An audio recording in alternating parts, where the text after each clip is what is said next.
Dear student, Assalamu alaikum. My name is Niaz Ahmed, lecturer, chemistry, Government Degree Boys College, Gulistani Johar, near Sheikh Zayed Center.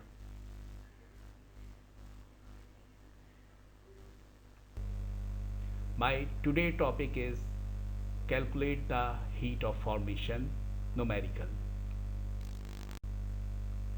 This topic is belongs to chapter number 5. This is my fifth lecture. Heat of formation के numerical को attempt करने से पहले हमें सबसे पहले चंद definition का पता होना चाहिए. Number one, what is heat of formation? The change of enthalpy when 1 gram mole of the substance is formed from its elements.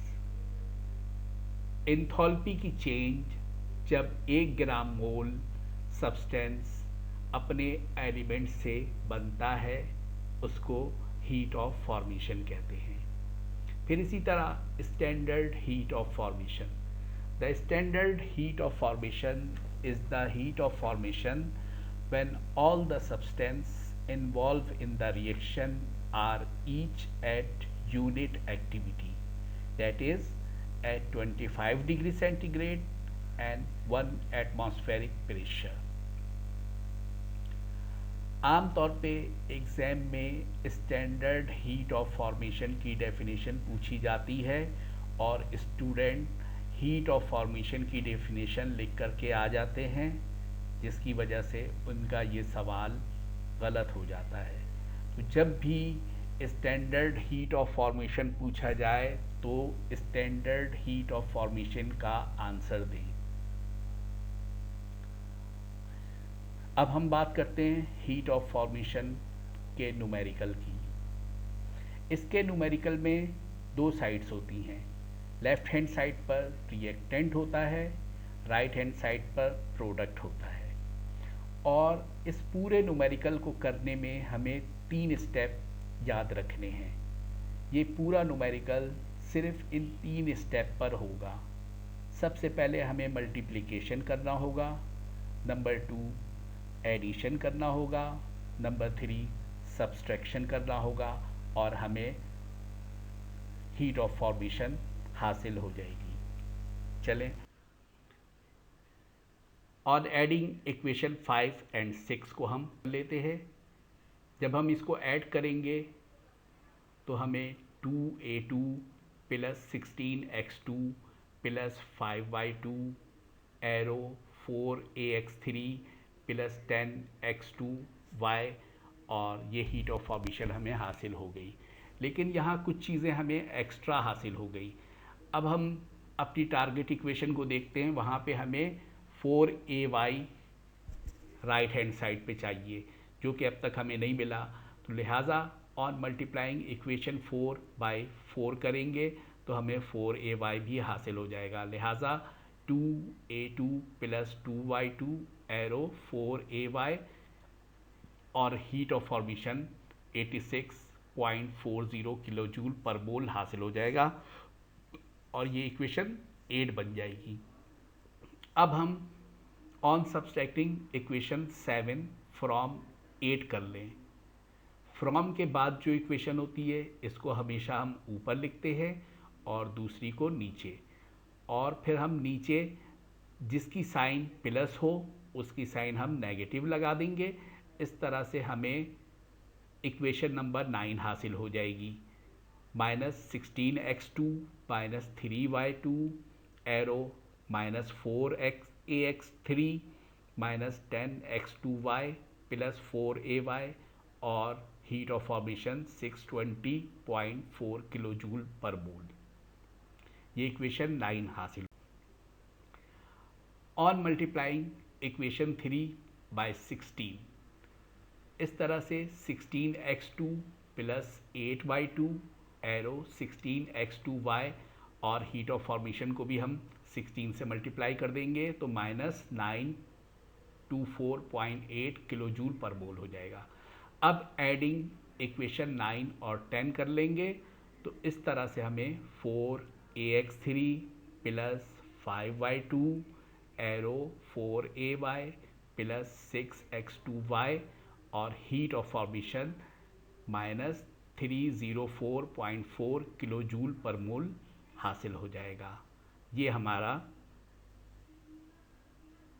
Numerical complete हो गया। टारगेट इक्वेशन की वैल्यू हमने अचीव कर ली। अब आप आइए सेकंड मेथड की तरफ। Calculate the heat of formation, यही न्यूमेरिकल है लेकिन दूसरे तरीके से हम करते हैं। इसमें आप देखें target equation 4ax3 reactant side पर है और plus 5y2 arrow 4ay plus 6x2y। अब इक्वेशन 2 देखें, इसमें ax3 प्रोडक्ट साइड पर है, तो हमने क्या कर लिया, इसको चूँकि हमें टारगेट इक्वेशन में ये रिएक्टेंट साइड पे चाहिए तो हमने रिवर्स कर लिया। इक्वेशन 2 को रिवर्स किया तो जो रिएक्टेंट था वो प्रोडक्ट बन गया और जो प्रोडक्ट था वो रिएक्टेंट बन गया। इस तरह ax3 arrow 1/2 a2 plus 3/2 x2 और हीट ऑफ फॉर्मेशन पहले प्लस में थी तो अब ये रिवर्स करने की वजह से माइनस में हो गई। इस तरह इक्वेशन 5 हमें हासिल हो गई। अब हम 4 से मल्टीप्लाई कर देंगे इक्वेशन 5 को, तो हमें टारगेट इक्वेशन का 4ax3 हासिल हो जाएगा। अब हमें 5y हासिल करना है तो उसके लिए 5y2, तो उसके लिए हमें इक्वेशन 3 को 10 से मल्टीप्लाई करेंगे तो हमें 10x2 plus 5y2 arrow 10x2y और हीट ऑफ फॉर्मेशन को भी 10 से फिर मल्टीप्लाई करेंगे तो इक्वेशन 7 हासिल हो जाएगी। अब इक्वेशन 6 और 7 को हम ऐड कर लें तो इससे हमें 4ax3 plus 4x2 plus 5y2 arrow 2a2 plus 10x2y और heat of formation minus 622.0 kilo joule per mole हासिल हो जाएगा। अब इस इक्वेशन में टारगेट इक्वेशन से कुछ चीज़ें एक्सिस हो गई हैं जिनको हमें रिमूव करना है। ऑन मल्टीप्लाई इक्वेशन 4/4 तो उससे हमें 4ay हासिल हो जाएगा जो हमें टारगेट इक्वेशन में चाहिए था। अब हम इस तरह हमें इक्वेशन 9 मिल जाएगी। अब इक्वेशन 8 और 9 को हम ऐड तो हमें इक्वेशन 10 हासिल हो जाएगी। 4ax3 plus 4x2 plus 7y2 arrow 4ay plus 10x2y। अभी भी कुछ चीज़ें एक्सिस हैं टारगेट इक्वेशन से जिनको हमें किसी तरीके से एलिमिनेट करना है। ऑन मल्टीप्लाइंग इक्वेशन 3/4, 4 से मल्टीप्लाई कर लें तो ये इस तरह से हमें इक्वेशन 11 हासिल हो जाएगी। उसके बाद on subtracting equation 11 from equation 10, from के बाद जैसा कि मैंने बताया जो इक्वेशन हो उसको ऊपर लिखेंगे और दूसरी इक्वेशन को नीचे लिखेंगे और फिर सबकी साइन चेंज करेंगे। हीट ऑफ फॉर्मेशन की भी साइन चेंज होगी। इस तरह से हमें टारगेट इक्वेशन हासिल हो जाएगी और delta HF equal to minus 304.4 kilo joule per mole. इसका मतलब है पहले मेथड से भी यही आंसर आया, दूसरे मेथड से भी यही आंसर आया, लिहाजा हम इक्वेशन को रिवर्स कर सकते हैं। इस न्यूमेरिकल को कई दफ़ा प्रैक्टिस कर लें, उसके बाद आपको ये न्यूमेरिकल कभी भी मुश्किल नहीं लगेगा। डियर स्टूडेंट, इस तरीके से आप बासानी बुक के तमाम न्यूमेरिकल कर सकते हैं और यहाँ से हमें ये भी पता चला कि हीट ऑफ फॉर्मेशन के न्यूमेरिकल में हम इक्वेशन को रिवर्स भी कर सकते हैं, लेकिन इसमें हमें ये ख्याल रखना है कि हीट ऑफ फॉर्मेशन की वैल्यू अगर पॉजिटिव में है तो रिवर्स करने में नेगेटिव हो जाएगी, और अगर नेगेटिव में है तो रिवर्स करने में पॉजिटिव में हो जाएगी। इस तरीके से ये न्यूमेरिकल बहुत ही आसानी से हो सकता है। सिर्फ आपको ख्याल रखना है कि पहला स्टेप मल्टीप्लिकेशन, दूसरा एडिशन, तीसरा subtraction. Thank you for learning.